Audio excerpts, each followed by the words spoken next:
Hello प्यारे बच्चों, मैं शुभम भास्कर एक बार फिर स्वागत करता हूं आपका अपने इस प्यारे से यूट्यूब चैनल कॉन्सेप्ट की खोज में। देखो बच्चों, जैसा कि आपको पता है कि हमने स्टार्ट करी हुई 12th क्लास की केमिस्ट्री, और उस 12th क्लास की केमिस्ट्री में हमने स्टार्ट कर रखा था चैप्टर नंबर फर्स्ट, जिसका नाम है विलियन। विलियन चैप्टर का आज ये लेक्चर नंबर 12 है बच्चों, जिसमें हम पढ़ेंगे व्युत्क्रम परासरण, मतलब रिवर्स ऑस्मोसिस। ठीक है बच्चों, चलिए स्टार्ट करते हैं आज का अपना लेक्चर। देखो, सबसे पहला टॉपिक आज हमारे पास जो है वो सबसे पहला है अति पराशरी तथा अल्प पराशरी विलयन। मतलब अति पराशरी विलयन क्या होता है और अल्प पराशरी विलयन क्या होता है। देखो, यहां हेडिंग लिखी हुई है अति पराशरी तथा अल्प पराशरी विलयन। देखो ध्यान से देखना, अति पराशरी विलयन क्या होता है और अल्प पराशरी विलयन क्या होता है।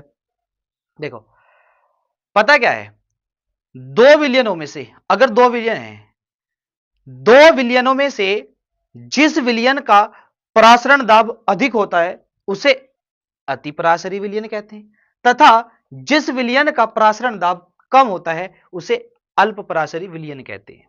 आई बात समझ में? क्या कहा मैंने? देखो मैं लिखता हूं, ध्यान से देखना।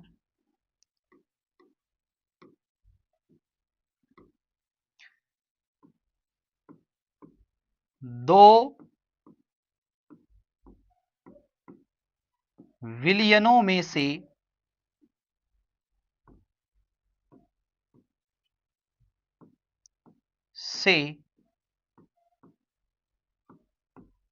जिस विलयन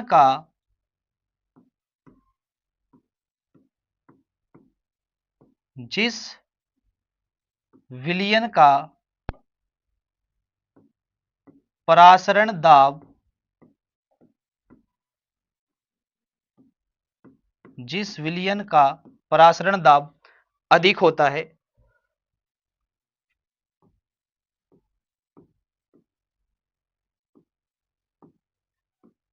अधिक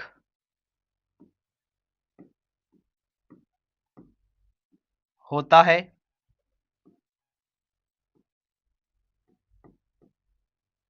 उसे अति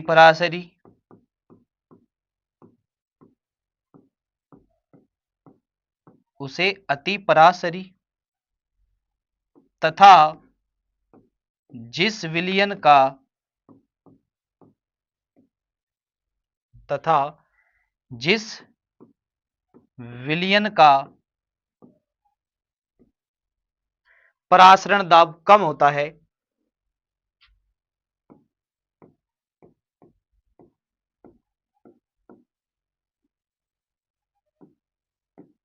परासरण दाब कम होता है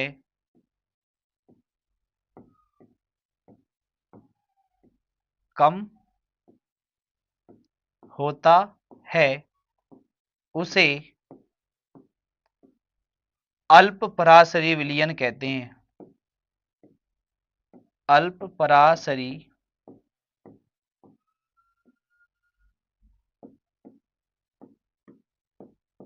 विलयन कहते हैं।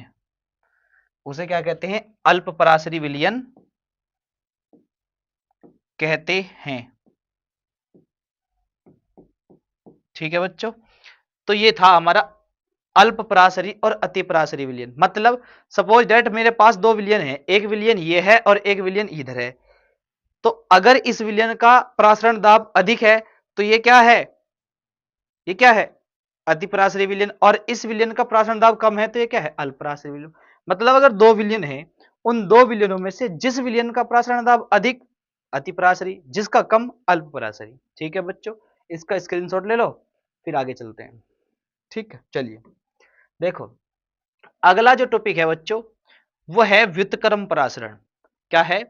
व्युत्क्रम परासरण। व्युत्क्रम परासरण मतलब रिवर्स ऑस्मोसिस। मैंने आपको ऑस्मोसिस पढ़ाया, मतलब परासरण पढ़ाया, मैंने आपको परासरण दाब भी पढ़ाया। आज हम पढ़ेंगे व्युत्क्रम परासरण मतलब रिवर्स ऑस्मोसिस। देखो चलिए ध्यान से देखना। अब माना मेरे पास क्या है, मेरे पास ये एक कंटेनर है ऐसा, ठीक है बच्चों, ये कंटेनर है और इस कंटेनर के हमने कर लिए दो पार्ट।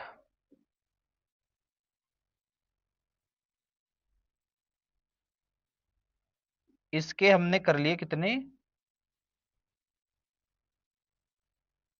दो पार्ट कर दिए।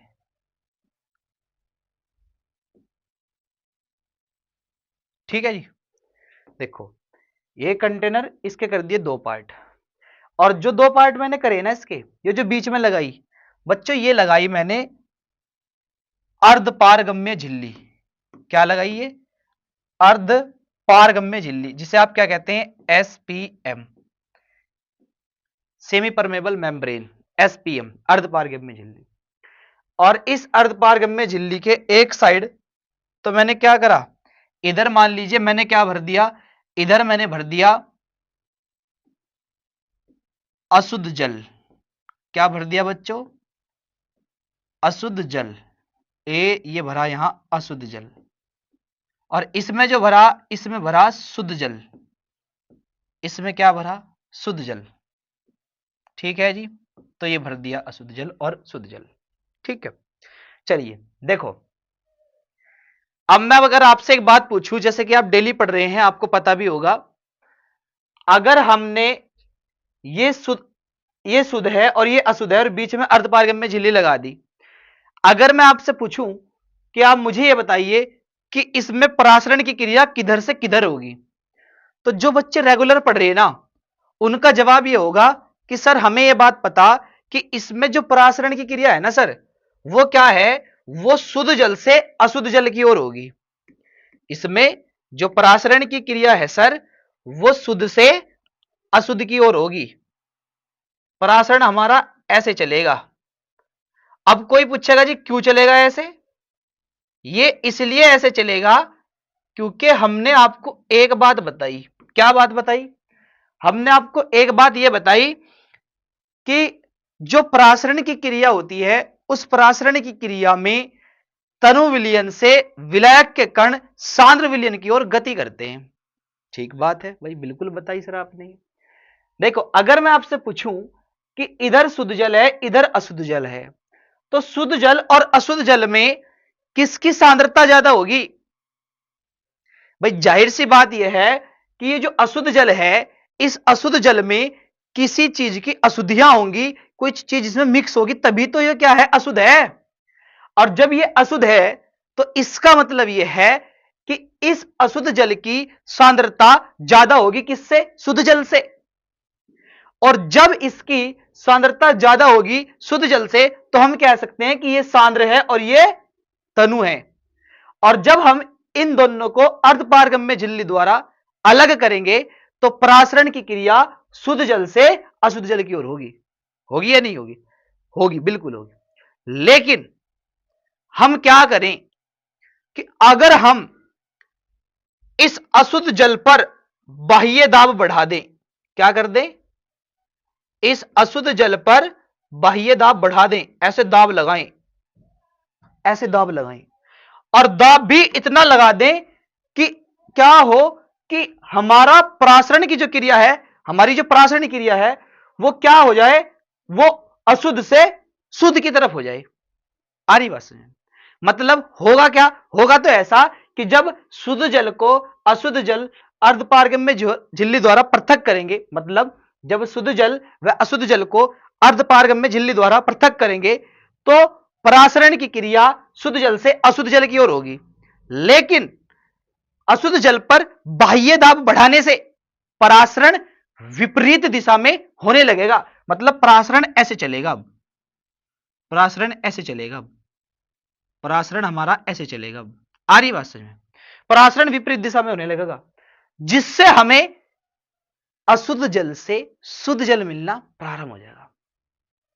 और इस क्रिया को ही क्या कहते हैं, व्युत्क्रम परासरण कहते हैं, मतलब उल्टा परासरण। भाई होना तो ऐसा चाहिए कि शुद्ध जल से अशुद्ध जल की ओर चलना चाहिए, लेकिन अशुद्ध जल पर बाह्य दाब बढ़ाने से, इतना बाह्य दाब बढ़ाने से कि जिससे कि हमारा जो परासरण है वो विपरीत दिशा में होने लगे। और जब वो विपरीत दिशा में होने लगेगा, उसे हम क्या कहेंगे, वितक्रम प्राशन कह देंगे और इस वितक्रम प्राशन में हमें अशुद्ध जल से शुद्ध जल मिलना प्रारंभ हो जाएगा। इस घटना को क्या कहते हैं? रिवर्स ऑस्मोसिस कहते हैं, जिसे आप शॉर्ट में क्या कहो? आरओ कहो। ये सभी के घर में लगा हुआ होगा आरओ, वही तो है ये।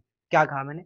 मैंने कहा कि जब शुद्ध जल व अशुद्ध जल को अर्धपारगम्य झिल्ली द्वारा पृथक किया जाता है तो परासरण की क्रिया शुद्ध जल से अशुद्ध जल की ओर होने लगती है, परंतु अशुद्ध जल पर बाह्य दाब बढ़ाने से अशुद्ध जल पर बाह्य दाब बढ़ाने से परासरण विपरीत दिशा में होने लगता है, जिससे हमें अशुद्ध जल से शुद्ध जल मिलना प्रारंभ हो जाता है और यह क्रिया क्या कहलाती है?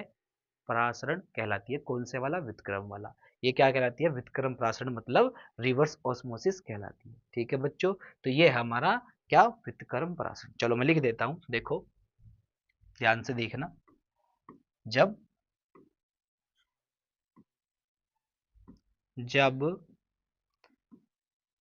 अशुद्ध जल जब अशुद्ध जल व शुद्ध जल को एसपीएम का मतलब अर्धपारगम्य झिल्ली, सेमी परमेम्ब्रेन, एसपीएम द्वारा पृथक किया जाता है, पृथक किया जाता है, पृथक किया जाता है तो परासरण की क्रिया, तो परासरण की क्रिया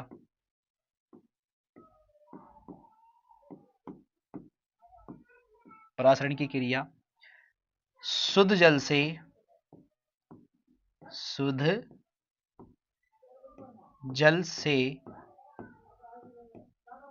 अशुद्ध जल की ओर, शुद्ध जल से अशुद्ध जल की ओर, अशुद्ध जल की ओर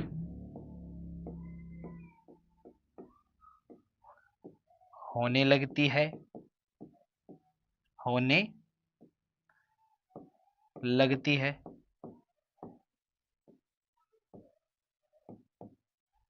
अशुद्ध जल की ओर होने लगती है, परंतु अशुद्ध जल पर, परंतु अशुद्ध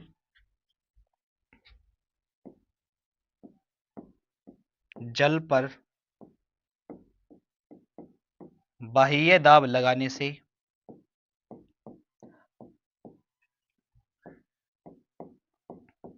बाह्य दाब लगाने से परासरण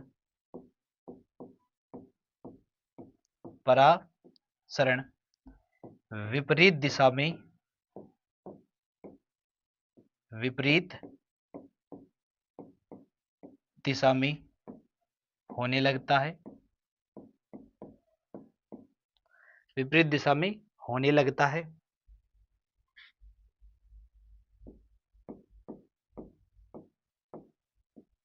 होने लगता है, जिससे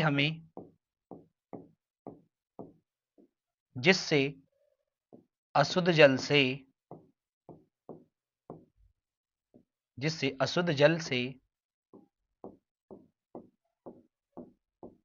शुद्ध जल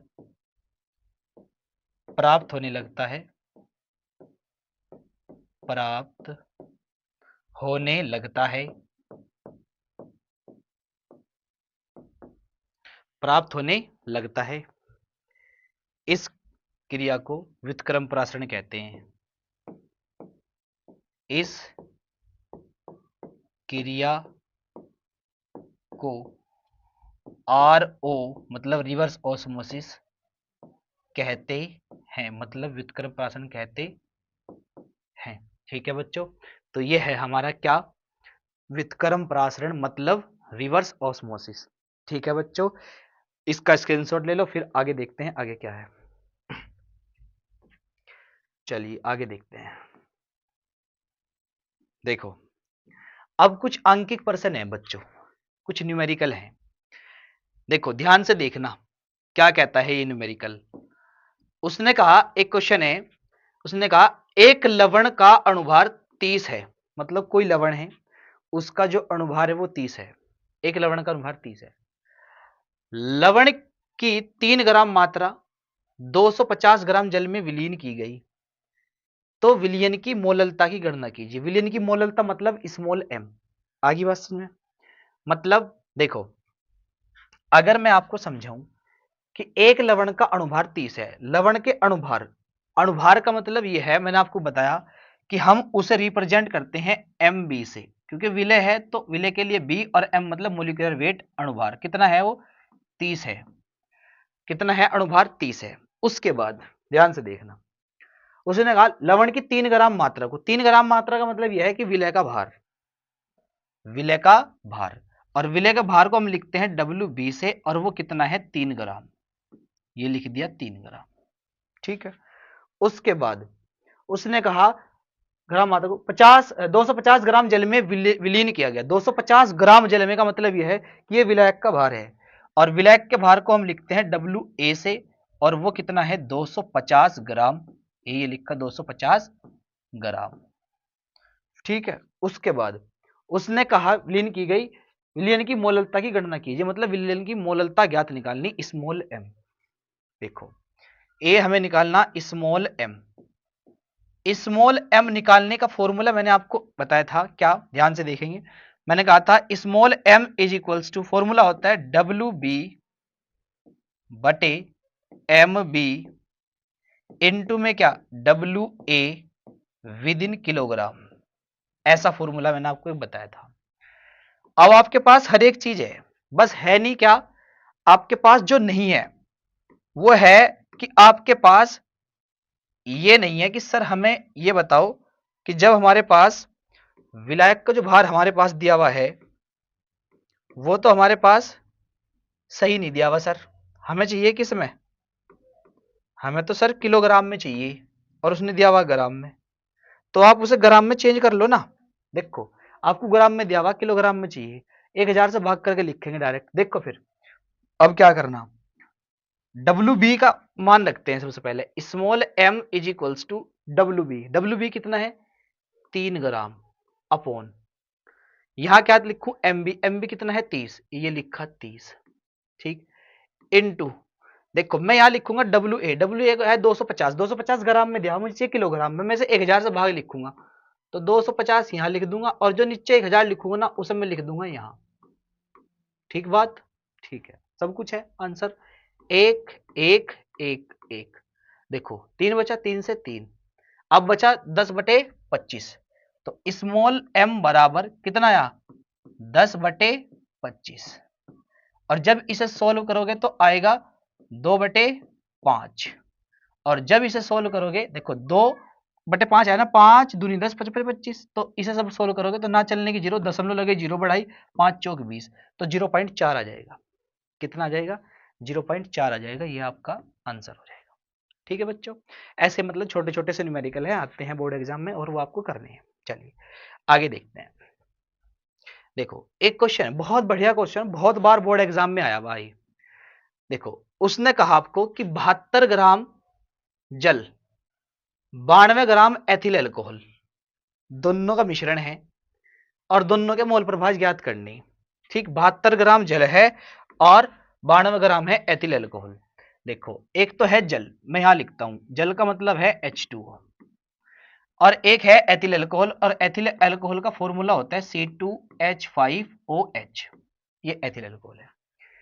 ये तो है 72 ग्राम, ये है 92 ग्राम, तो ज्यादा कौन है ये, तो जब ये ज्यादा है तो इसका मतलब ये है कि ये विलायक होगा। फिर क्या होगा, ये विलायक होगा, ये रख दिया विलायक, और ये कम है तो ये विलय होगा बी। ठीक है, चलो अब देखो जब ये बी है तो इसके लिए WB तो उसने दे दिया, कितना 72 ग्राम, 72 ग्राम, और जब 72 ग्राम उसका ये है वेट उसने दिया, तो इसका देखो जल का अणुभार m से लिखेंगे और ये b मानना तो b, और वो कितना होता है जल का 18 होता है। पता आपको यह बात? तो बिल्कुल पता है सर। इधर आ जाओ, इसका जो वेट दिया WA, उसे हम कहा कहेंगे, वो WA कितना दिया उसने 92 ग्राम दे दिया। और यहां जो MA निकल कर आएगा, मैं आपको यहां दिखा देता हूं, ये रहा हमारा C2H5OH। ऐसे देखो, एक कार्बन के 12 होते हैं तो 2 के 24 हो जाएंगे, प्लस एक हाइड्रोजन का एक 5 है तो 5 हो जाएगा, एक 6 हो जाएगा 6, प्लस एक ऑक्सीजन का 16। जब आप इन्हें जोड़ोगे तो इतना आएगा 46 आएगा। कितना आएगा? 46 आएगा। ठीक है बच्चों, ठीक है। उसके बाद पता चलेगा ना 46 आएगा ये। चलो, तो MA आ जाएगा यहां कितना 46। अब देखो, यहां हमें अगर मैं कहूं कि मुझे NB निकालना, NB का मतलब विलय के मोल, तो मोल बराबर क्या होता है भार बटे अणुभार। तो जब मोल बराबर भार बटे अणुभार होता है तो भार कितना है यहां 72, अणुभार कितना है 18, तो NB आ जाएगा हमारा कितना 4। NB आ जाएगा कितना 4। देखो 18 चौक 72 हो तो 4 आ जाएगा। यहां जब हम निकालेंगे Na, तो Na कितना आएगा भार बटे अणुभार, भार कितना है 92, अणुभार कितना है 46, तो Na हमारा जो निकल कर आएगा वो आएगा बच्चों 2। कितना आएगा? वो आएगा निकल के 2। ठीक, तो हमारे पास Nb भी है, Na भी है। अब मैं अगर आपको कहूं कि आप एक बात बताओ, कि मैं आपसे ये बात कहता हूं कि अगर मुझे निकालना पड़ जाए क्या टोटल विलयन के मोल, जिसे हम कहते हैं क्या एनटी, तो एनटी बराबर ये फॉर्मूला होगा या नहीं Na प्लस Nb। तो Nt देखो इतना आ जाएगा या नहीं, Na कितना है 2 आ गया, प्लस Nb कितना है 4 आ गया, तो कितना आ गया Nt 6। तो जब ये 6 आ गया तो अब हमारे पास हर एक चीज है जो हमें चाहिए थी। हमारे पास देखो Nt भी है, Nb भी है, Na भी है। अब अगर मुझे जल का मोल प्रभाव निकालना पड़ जाए, जो कि मैं लिखूंगा चाई बी, चाई बी भाई बी से मान रखा और इसे चाई से रिप्रेजेंट करते हैं मोल प्रभाज को, तो इसलिए बी का मोल प्रभाज वो कितना हो जाएगा Nb बटे Nt। देखो निकला क्या, हाँ या ना बताइए बस। देखो Nb कितना है, Nb है 4, ये रख दिया 4 बटे Nt कितना है 6, ये रख दिया 6। चेक करो इतना ही आएगा का 2 बटे 3। यस और नो बताओ बस आप कि इतना ही आएगा का, बस इतना ही आएगा। तो चाई बी निकल गया 2 बटे 3। उसके बाद चाई ए निकालते हैं। देखो चाई ए का जो फॉर्मूला बनेगा वो बनेगा ऐसा कुछ Na बटे Nt। यस और नो बताओ। बस जिसका मोल प्रभाव निकालना होता है उसके मोल ऊपर और टोटल मोल नीचे, तो यही तो करना होता है। उसके बाद देखो आप, देखो हमारे पास है Na कितना है 2, ये रख दिया 2, Nt कितना है 6, ये रख दिया 6, और जब इसे आप सोल्व करोगे तो आ जाएगा 1/3, 1/3। तो हमारे पास दोनों के पूछे थे और दोनों के हमने निकाल दी हैं, और ये हमारे पास मोल प्रभाज, मतलब चाहे ए भी निकल गया और चाहे बी भी निकल गया। आ रही बात समझ में? मतलब ऐसे आपको निकालना है किसी भी घटक का मोल प्रभाज किसी भी सूत्र से। ठीक है, चलिए उसके बाद एक क्वेश्चन और कराता हूं मैं आपको, ध्यान से देखना। एक क्वेश्चन है बच्चों कि 3 ग्राम यूरिया को 3 ग्राम यूरिया को, चलो हटाओ इसे। देखो 3 ग्राम यूरिया को 100 ग्राम जल में घोलने पर जल के क्वथनांक में उन्नयन की गणना कीजिए यदि जल के लिए मोलल उन्नयन स्थिरांक का मान इतना हो। ठीक है, अब देखो ध्यान से देखना आप, दोबारा सुनो कि 3 ग्राम तो है यूरिया और उस 3 ग्राम यूरिया को मिलाया किसमें 100 ग्राम जल में, तो क्वथनांक में उन्नयन की गणना करनी, मतलब डेल्टा टी निकालना, जबकि जल के लिए मोलल उन्नयन स्थिरांक मतलब के की वैल्यू कितनी दी हो 0.2, 0.52। ठीक है, आ जाओ देखो जो जो दे रखा पहले वो लिखते हैं। उसने दिया आपको स्मॉल डब्ल्यू, स्मॉल डब्ल्यू तो कह रहे थे आप वहां से, स्मॉल डब्ल्यू कितना 3 ग्राम, फिर दिया उसने आपको कैपिटल डब्ल्यू कितना दिया आपको 100 ग्राम। ठीक, फिर उसने कहा डेल्टा टी निकाल दो, निकाल देगी। 3 ग्राम यूरिया है तो यूरिया के लिए एम, स्मॉल एम कितना आएगा 60, क्योंकि यूरिया का फॉर्मूला होता है NH2CO NH2, NH2CO NH2, तो कितना रहेगा 60। और के की वैल्यू उसने आपको दी कितनी 0.52 ये दी, और डेल्टा टी पूछा। तो मैंने बताओ आपको ये फॉर्मूला बताया या नहीं बताया?